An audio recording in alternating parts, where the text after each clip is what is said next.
Good morning, students. Hope all of you are good. This is your second class of chapter 1. In chapter 1, in first class, we'll discuss what is computer program, software, and generations of language. Okay, let's start your next topic. In previous class, we have discussed the generations of computer languages. We already know that there are total 4 generations of computer language. First generation, second generation, third generation, and fourth generation. In first generation language,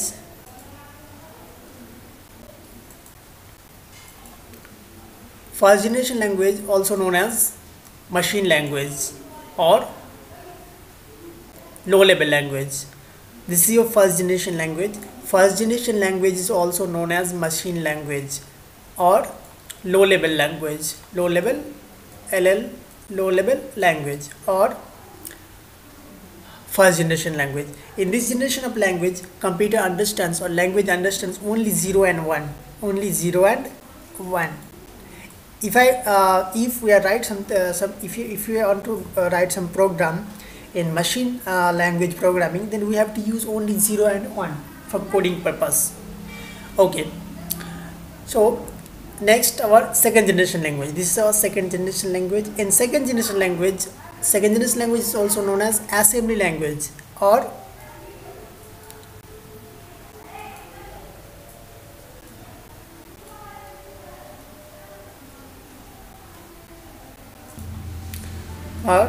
second generation language. Second generation language. All right. So in this generation of language, instead of 0 and 1, we are using mnemonic codes. Already we discussed mnemonic codes. What is the meaning of mnemonic codes? That means instead of 0 1, we can use like add, add this kind of function.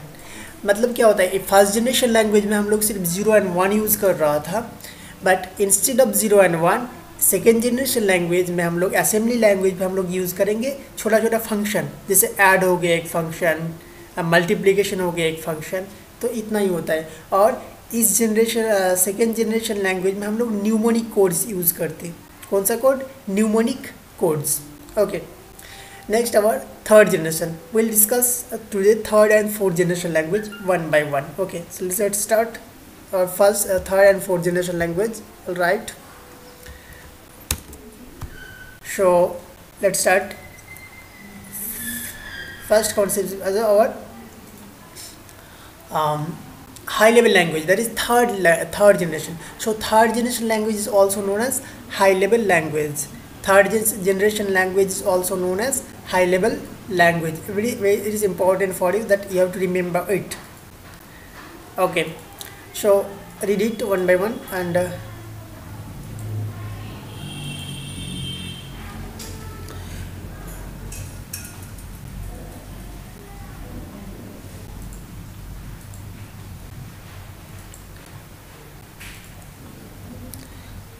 the restriction of the uses of machine and assembly language promoted people to develop a language with the following features. That means in third generation language or high level language, instead of mnemonic codes, we are using like a standard code. We'll take an example for understanding. Just wait. Simple end user friendly uses. इसमें क्या होता है, ये बहुत simple होता है third generation language end user friendly language होता है. जैसे देखो, अगर हमने किसी को बोला हेलो, हेलो का मतलब क्या होता है, अगर हम किसी को बोले कि हेलो तो वो समझ जाता है कि हमसे हाई या बाय करने की कोशिश कर रहा हूँ, हाई बाय कुछ बात करने की कोशिश कर रहा हूँ. तो क्या होता है, ईजिली हम लोग समझ में आ जाता है ह्यूमन को कि एक्चुअली बोलना क्या चाहता है. Next, language that is machine independent. Machine independent का मतलब क्या होता है, तो वो क्या होता है, मशीन इंडिपेंडेंट मतलब डिपेंड नहीं करता. अगर मैंने एक प्रोग्राम बनाया मेरे लैपटॉप में और हम दूसरा कंप्यूटर में उसे रन कर रहा हूँ तो भी कोई इफेक्ट नहीं पड़ेगा. जैसे हम लोग क्या करते हैं, व्हाट्सएप में जाते हैं, प्ले स्टोर में कोई भी हम लोग ऐप्स डाउनलोड करते हैं और हम लोग उसे इंस्टॉल कर लेते हैं. तो क्या होता है, प्लेटफॉर्म इंडिपेंडेंट होता है, मशीन इंडिपेंडेंट हो जाता है. ओके, नेक्स्ट, ये आप लोग एक बार रीड कर लेना, इसे बहुत ही अच्छे, इसको रीड करना पड़ेगा आप लोग को। And here one more important point, these are known, also known as high level language. So let's see high level language. तो high level language program normally हम लोग जैसे a large number of people started writing computer program using the third generation language. तो आजकल का हमारा जितना भी सॉफ्टवेयर होता है, एप्लीकेशन होता है, वो सब क्या होता है, हम लोग उससे हाई लेवल लैंग्वेज हम लोग लिखते हैं। And example, a high level language is quite small similar to the English language. अभी मैंने बताया था कि high level language is standard language near by human understandable. Okay, तो हम लोग जैसे बात करते हैं इंग्लिश की, तो ये इंग्लिश का ही तरह थोड़ा बहुत हो जाता है, कुछ कोड और रूल्स अलग होता है। ओके, वो हम बाद में बात करते हैं कि what are the rules, syntax, वो क्या क्या होता है। Next example is the basic examples of third generation or high level language. Basic is an example, C++, Java, etc. are some very popular examples of high level language. Very important, you have to remember basic, C++, Java, basic C++, Java। ये आपको याद होना चाहिए कि high level language का example क्या है।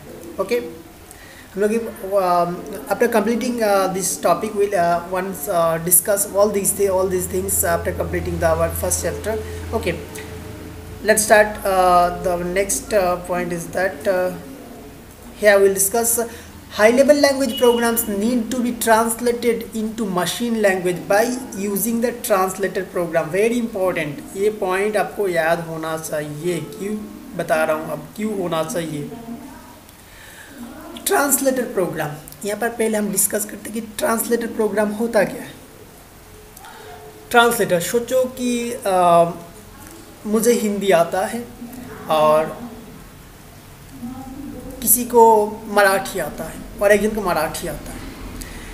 मुझे हिंदी, इसको हिंदी आता है और इसको मराठी आता है। अगर ये दोनों आपस में बात करेगा तो क्या एक दूसरे के साथ बात कर पाएगा? इसको हिंदी आता है, मराठी नहीं आता, इसको मराठी आता है, हिंदी नहीं आता है, तो क्या करेगा? ये दोनों आपस में कम्युनिकेट नहीं कर पाएगा। क्या कर पाएगा? नहीं, क्योंकि इसको वो भाषा नहीं आता है ना। तो क्या होता है यहाँ पर क्या करता है, बीच में इस जगह पर एक हम लोग को रखेंगे, एक इंसान को रखेंगे जिसको मराठी भी आता है और हिंदी भी आता है। जिसको मराठी भी आता है और हिंदी भी दोनों आता है, इनको मराठी और हिंदी दोनों आता है। तो क्या करेगा, जब ये बात करेगा तो इसको समझा देगा वो मराठी में, ये सुन नो, और ये जब बताएगा तो इसको ये मराठी हिंदी में ट्रांसलेट कर देगा। तो ट्रांसलेटर का काम क्या होता है? Translator is a intermediator. Translator is a intermediator for translating any program और code. Okay, let's start here the meaning of it. High level language program need to be translated into machine language by using translator. और एक बात करते हैं हम लोग translator. So already we know that in first generation language or computer language that computer understand only 0 and 1. Computer को हम लोग सबको पता है कि कंप्यूटर को सिर्फ 0 and 1 समझ में आता है। Yes or no? Yes. Computer understand only 0 and 1. तो हम लोग अगर यहाँ पर प्रोग्राम हाई लेवल लैंग्वेज, मैंने बताया कि ये हाई लेवल लैंग्वेज, यहाँ पर जैसे हम लोग हेलो लिखे, सोचो कि हमने यहाँ पर क्या लिखे, हेलो लिखे, तो कंप्यूटर को तो हेलो समझ में नहीं आएगा ना, उसको तो 0 and 1 समझ में आएगा। तो ये वाला काम कौन करता है? इसको ट्रांसफ़र कौन करता है? ये करता है ट्रांसलेटर। ये वाला, ये बंदा आके यहाँ पर is the responsible, translator program is responsible for converting high level language to low level language. Understand? That means दोनों के अंदर एक म्यूचुअल अंडरस्टैंडिंग क्रिएट करता है। ये दोनों को समझाता है कि इसका मतलब ये है, 01 का मतलब हेलो है, हेलो का मतलब 01 है। इससे दोनों के अंदर एक म्यूचुअल अंडरस्टैंडिंग करवा देता है ये। That is point. Okay, translator program is used to convert a high level language program into machine level language. Already we discussed that in this here यहाँ पर लेट्स सी हेयर, यहाँ हम लोग क्या देखें, translator is responsible for transferring high level language to machine level language. Machine level language means low level language means 0 and 1. Okay, there are two types of translated program in which are as follows. Okay, let's start again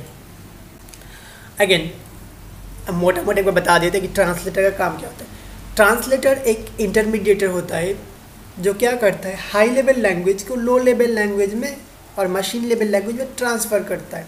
high level language means सोचो कि ये मेरा high ये क्या हो गया, एक high level language है, इंग्लिश लैंग्वेज की तरह है कि नहीं, हाई लेवल लैंग्वेज है। इसको क्या करता है ट्रांसलेटर, इसको मशीन लैंग्वेज में ट्रांसफ़र करता है, दैट मीन्स 0 and 1 में कन्वर्ट कर देता है। इतना ही काम है ट्रांसलेटर का। Okay, good, understand, very good. Next, interpreter. Here we will discuss two things. Number one is a interpreter and number two is a compiler. Listen, interpreter. An interpreter translates line by line, executes the instruction and then repeats the procedure for the remaining instruction. If any error are found, they are to be removed immediately. Okay. अब बात करते हैं हम लोग कि intermediate होता क्या है, इंटरप्रेटर होता क्या है।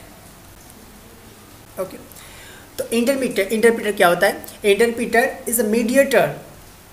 जो हमारे यहाँ पर जो प्रोग्राम है ना, इंटरप्रेटर की हम बात करते हैं, पर एग्जांपल बता देते पहले। Interpreter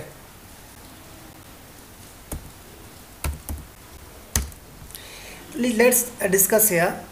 Think that it is our first high level language.